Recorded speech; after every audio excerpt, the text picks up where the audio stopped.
The Acts of the Apostles, chapter 22. Men, brethren, and fathers, hear ye my defense, which I make now unto you. And when they heard that he spake in Hebrew tongue to them, they kept the more silence.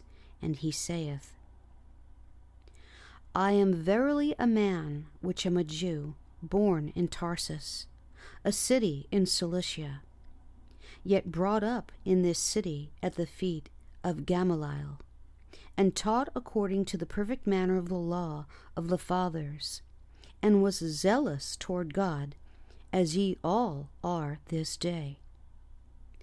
And I persecuted this way unto the death, binding and delivering into prisons both men and women, as also the high priest doth bear me witness, and all the estate of the elders, from whom also I received letters unto the brethren, and went to Damascus, to bring them which were there bound unto Jerusalem, for to be punished.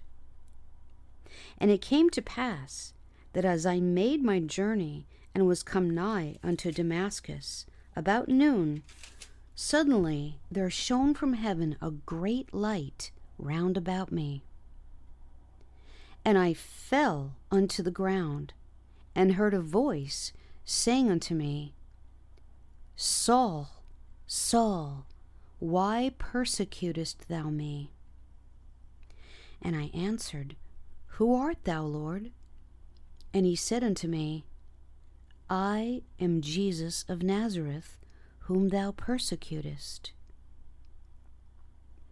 And they that were with me saw indeed the light, and were afraid, but they heard not the voice of him that spake to me.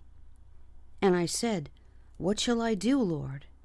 And the Lord said unto me, Arise, and go into Damascus, and there it shall be told thee of all things which are appointed for thee to do.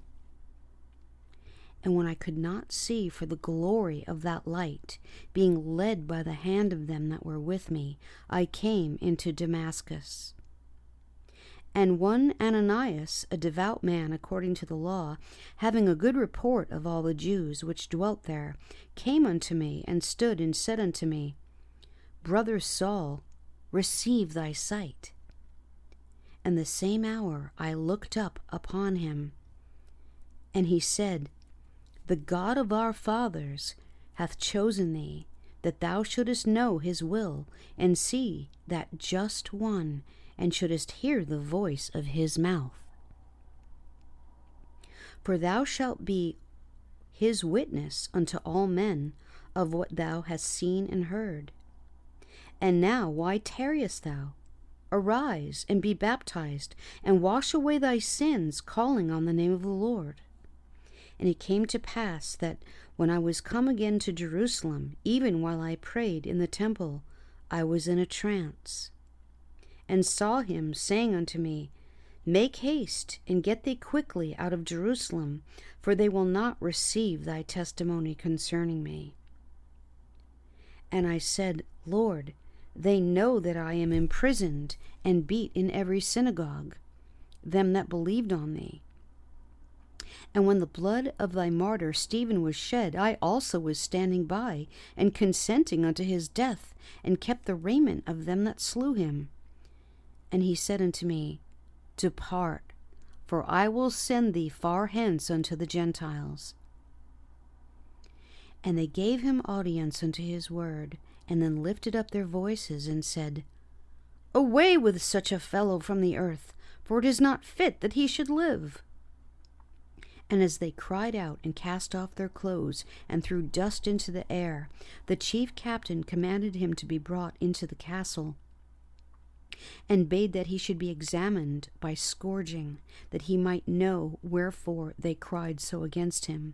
And as they bound him with thongs, Paul said unto the centurion that stood by, Is it lawful for you to scourge a man that is a Roman and uncondemned? When the centurion heard that, he went and told the chief captain, saying, Take heed what thou doest, for this man is a Roman. Then the chief captain came and said unto him, Tell me, art thou a Roman? He said, Yea. And the chief captain answered, With a great sum obtained I this freedom.